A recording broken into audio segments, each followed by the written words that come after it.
In our first story, incoherent and what could best be described as disjointed account by Christopher Bama. The 16-year-old boy beaten by 3 military officers in the northern region revealed he is still not recovered from the psychological trauma he suffered.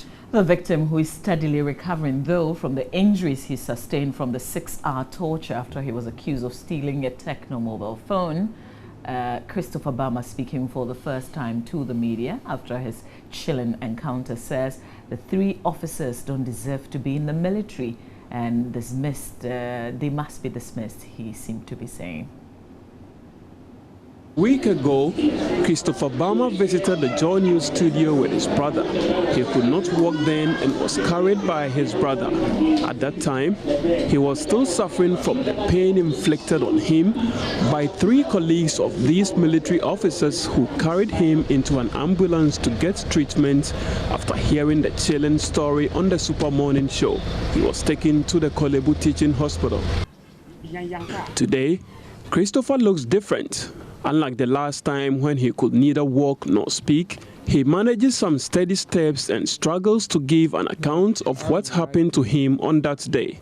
Around 9 to getting to 10. So that's the place that they were starting beating me. That time the soldiers was 2. So they beat me up to 12. And they were saying... From what time? 9 to 12. 9 to 12? Yeah. So that time they were asking me that they have to send me inside the barracks and kill me. And so, kill you? Yeah. That time one of the soldiers were holding gun. So they sent me there and... So they threatened you with a gun? Yeah. That if you don't tell the truth, they were going to shoot you? Yeah, please. So they were sending me inside the barracks, saying that they want to kill me. So that time was almost getting to 1 o'clock. So they still hang me to the mango tree again.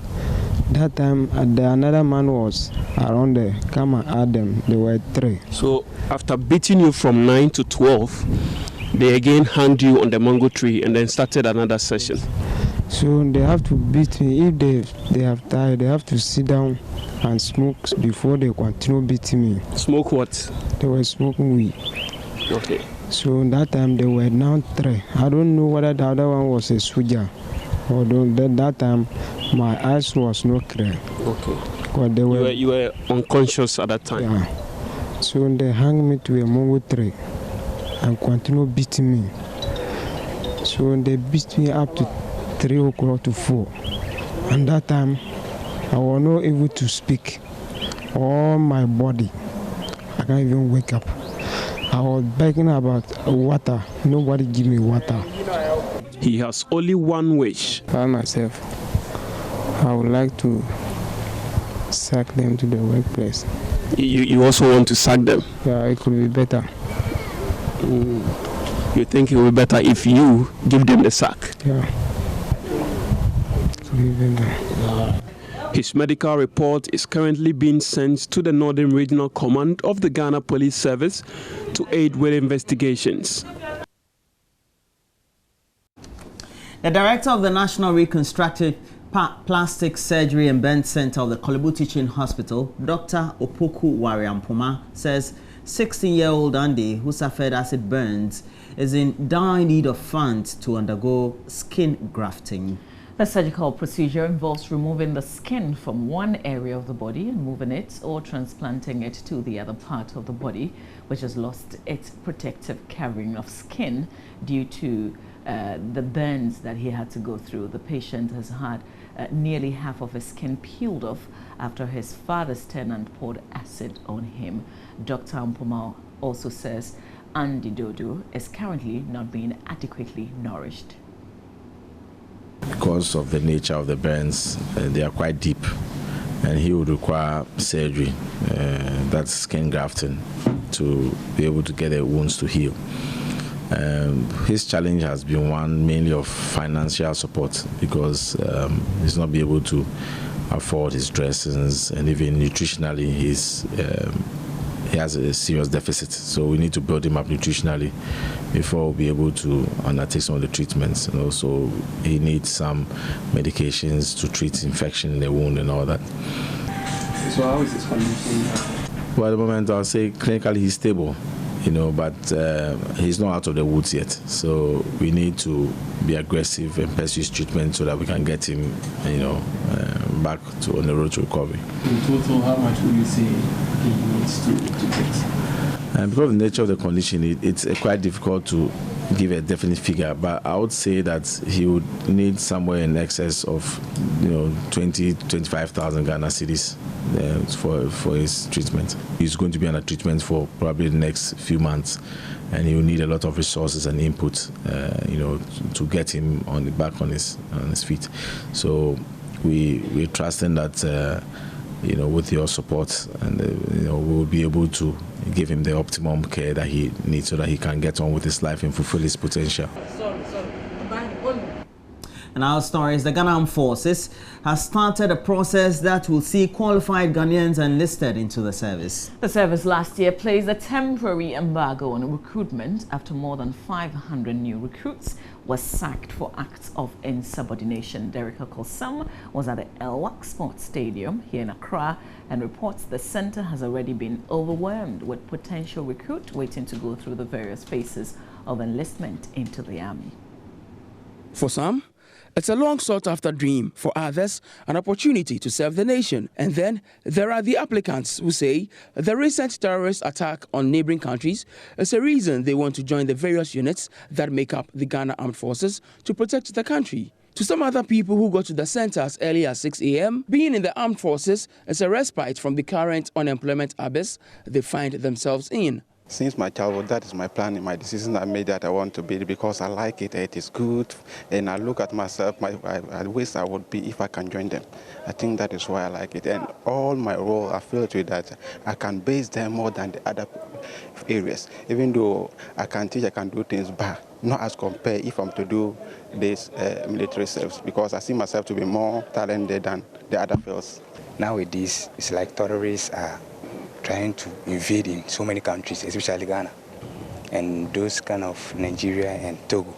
So I think if I join the army, I'll make sure that that terrorists, I'll stop them. This has been my vision. This has been my interest, being an army. I want to fight for my country, Ghana. The other things I can do to serve my country, but I wish to join the army. I play drum. So yeah, I'll be in the band.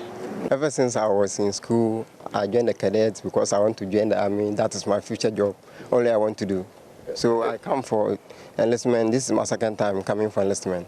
And I'm trying to join the Ghana Armed Forces to defend external and internal aggression. I have the morale for it, so I think going for other services, I don't feel like doing other courses. But that dream has just started here at the Elwak Stadium and other centers across the country. From applying online, having their documents cross-checked, and going through the body check processes, these civilians want to start a new life, devoid of the many pleasures they may be used to. Perhaps donning the camouflage green uniform may also be a reason they want to transition from ordinary Ghanaians to men and women who will go to any length to ensure the safety of the country. With 3 other phases to go through, the recruits can only hope and pray that the long-wished-for dream becomes a reality. For Joy News, Derek Okosam, Elwak, Accra. And the limited voter registration exercise to be conducted by the Electoral Commission from today offers an opportunity for qualified Ghanaians to pick up voter ID cards that will allow them to exercise their franchise during the elections in November.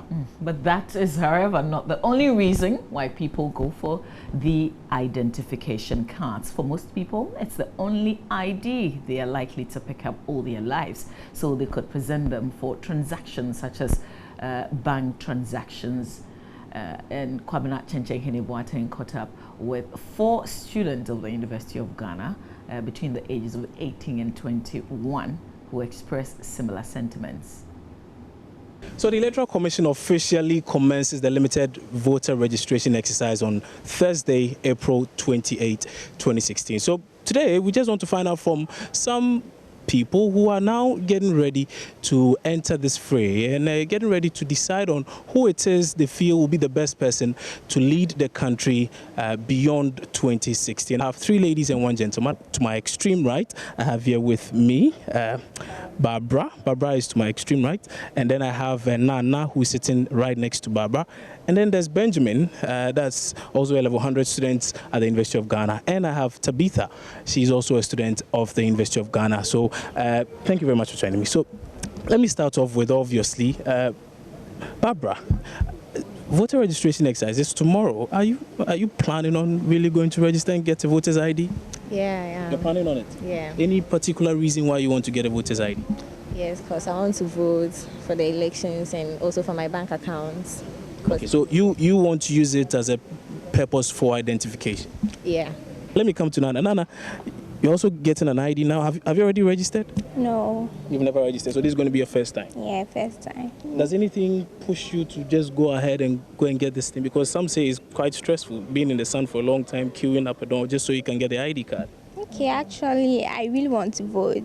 Okay, so here is Benjamin. Any specific reason why you want to be a part of the process? As I said, I want to vote to elect a new leader. Okay. To run the affairs of the state. How about you? I want to vote. I want to exercise my franchise, my rights, and I just want to have that experience. I've never voted before. If I exercise my franchise, I know that it will count, and if it counts, any decision that takes place in the country directly or indirectly affects me. So yeah, I have to go do it.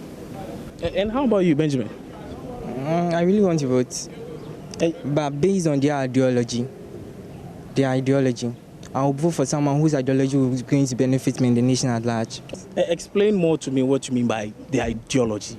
Like the goals they have for the nation, what they plan of doing.